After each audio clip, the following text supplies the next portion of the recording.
With Marlene, if you can't hear, I'll step forward a little bit. And I'm going to start with a story. It's not a once upon a time, but it's my story. Sure, we may even be able to see if that works better. How's that in the back? All right? Okay. I'm Ruth Walsh, a resident of Stone Ridge CCRC located in Mystic, Connecticut. It's a joy for me to be here with you this morning with several of my colleagues and my executive director, Heather Turner, a woman executive whom I have come to admire and respect. And I'm also very, very proud of her and for her expertise in human relations. My early life was spent as an Army brat throughout the United States because my dad was in the Army, career officer, and wherever I hung my hat was home. My journey as an adult began when as an undergraduate at the University of Maine, where I majored in sociology and psychology. Some of you may have similar kinds of backgrounds, but that's where the similarity probably ends. You see, when I graduated in 1950, which was only a few years ago, I became a member of the Women's Army Corps and granted a direct commission as a second lieutenant. My first assignment was at Fort Lee, Virginia, where I received an administrative training and our class learned to be officers and ladies. At that time in the history of women in the military, it was perfectly fine to date. It was all right if you got married, but if you became pregnant, you were out of the Army immediately with an honorable discharge. One could no longer be on active duty. You could not join the reserves. You could not join the National Guard until your youngest child was 18 years old. And so that was a challenge that I did not perceive. And it came to pass that I did marry and remained on active duty until the advent of my first child. And I was discharged. And the saga continues because we did not live happily ever after. And it was then that I had to go out and seek my fortune and try to raise 3 beautiful daughters. And so I had to return to graduate school and was certified as an educator K through 8 with an emphasis on early childhood education and reading. I received my Master of Arts degrees from the University of Connecticut in Child Development and Family Relations and was director of the Child and Family Development Program in Norwich, Connecticut. But all of a sudden I discovered with that job that I was working 60 hours a week, and I had 3 children at home, and so I had to go out and look again. So I subsequently worked in Stonington, Connecticut schools until my retirement in 1992. Through all of this, I have been heavily involved as a volunteer in educational endeavors, as well as service organizations. Thinking of the flow of generations, it's hard for me to believe as I look out here that when I retired just 20 years ago, sitting in this audience are people who were just babes in arms at that point. And you will see, all of you, that time does fly, regardless of how bad we'd like to hold back. When my retirement did begin, I became involved in the life of my community, but I finally discovered that it was going to be an impossible task for me to maintain a good-sized home, see to the repairs and renovations of that home, and all that is required of a homeowner, and for me to come out even. So I began to look around at communities of retirement communities in our area, and I found one that was just about ready to be constructed, about a quarter of a mile from my home in Mystic, as the crow flew. And it was close to the Mystic Seaport, close to the Mystic Aquarium, and in addition, I had downsized the homes of 3 of my relatives, and I was be dinged if I was going to put my children through that process again, because it is so overwhelming.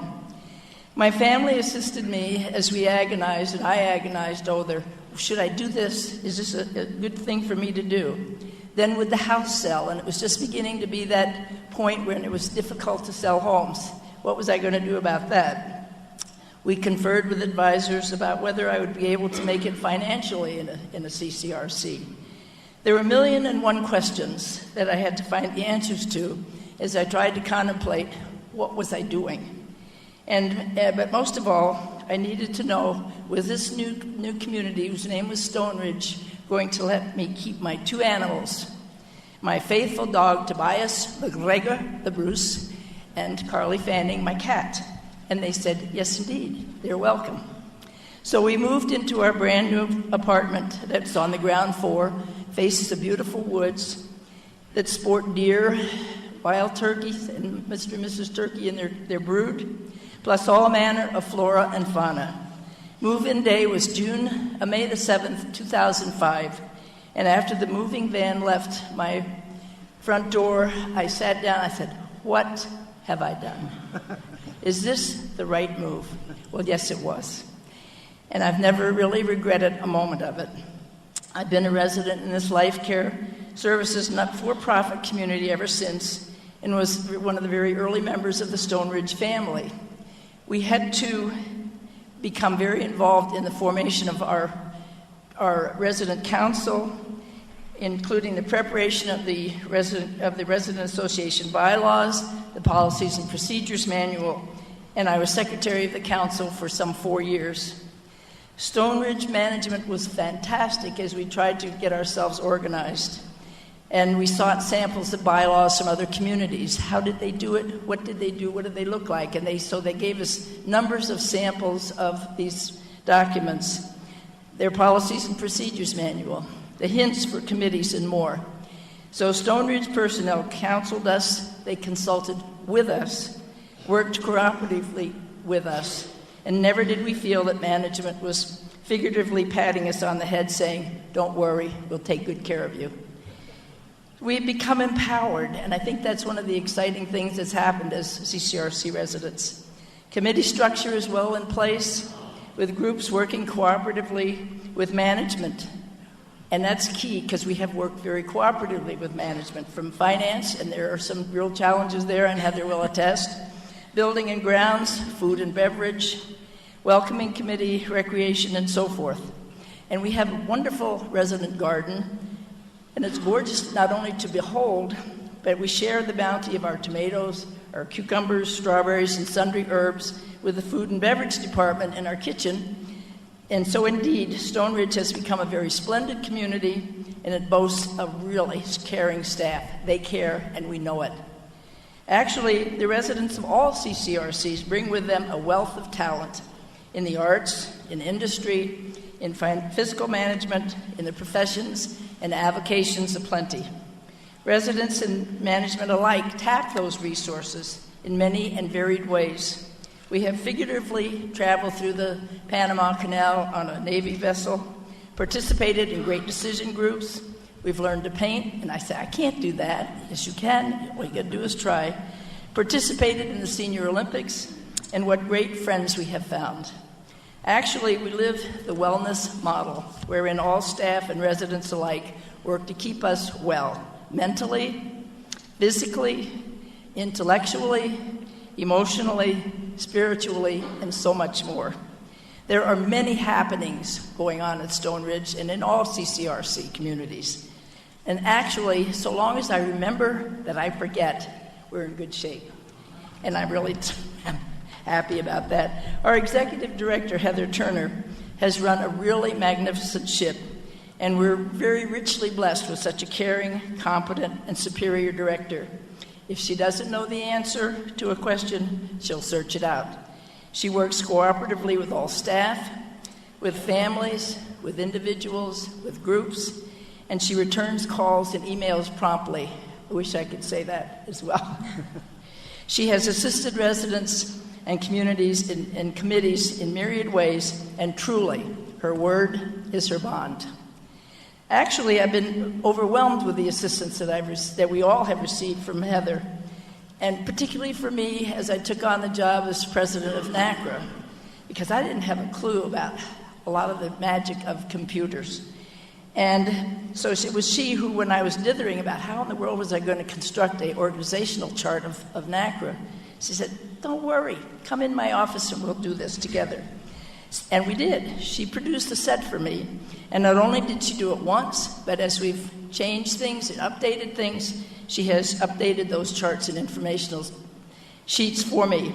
She always does her assignment with a smile and with great grace, and I thank you so much. Never has she been too busy to lend an ear never too involved to help us out, and all the things that we see that we need. And what's important to us may be not important to the next person, but the individual counts, and she knows it, and all the staff is the same way. She shares our joys and our sorrows, and always with a very ready smile. I once asked her what kind of special training she had to have in order to learn the people skills that are just so prevalent with everything she does. And she said that her family and mentors were instrumental, I thought, as she said, also in the excellence that she displays in all aspects of her life. On the job, with her colleagues, and with all of us. We are not an isolated entity, for Heather and our staff have reached into the community as well, particularly with the Mystic Seaport. And you know, I get a little advertisement here because the Mystic Seaport is very proud to have the oldest whaling vessel, wooden whaling vessel in the world. And the Charles W. Morgan is under repair and renovation, and it's going to sail on Long Island Sound in 2013. So come to New England and see that.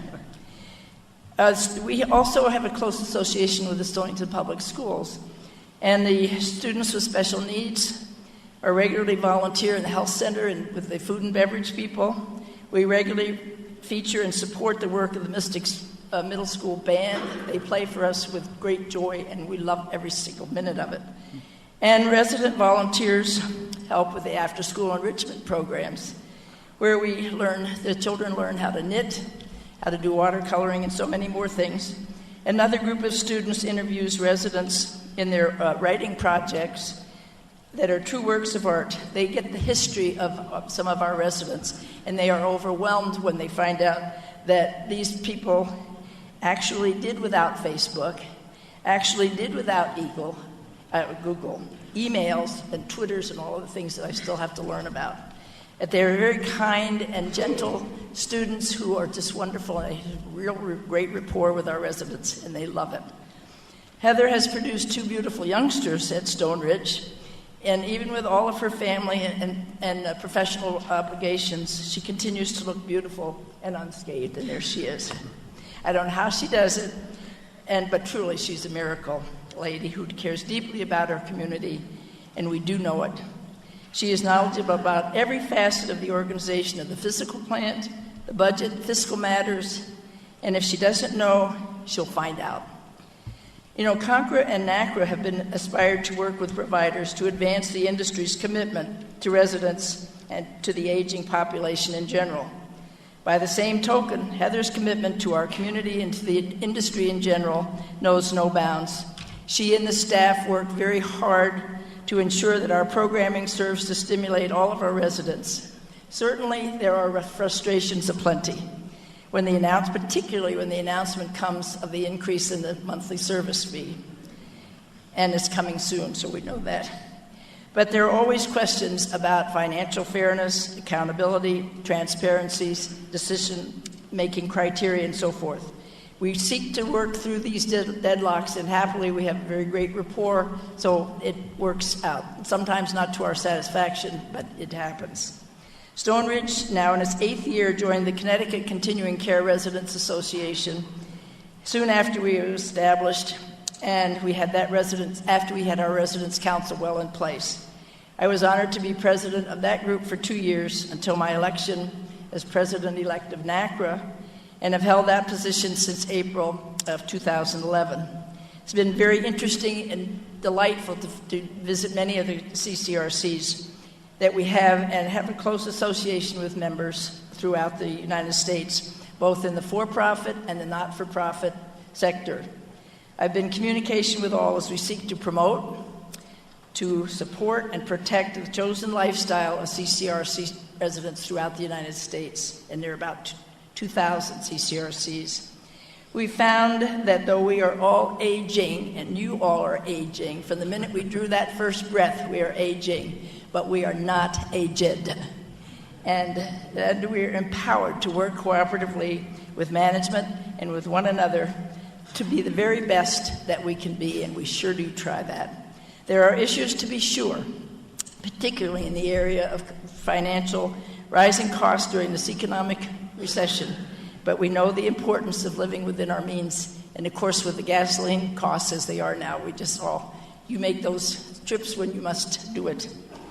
An important issue, as I mentioned, is the development of more transparent cooperation between and with management and the residents.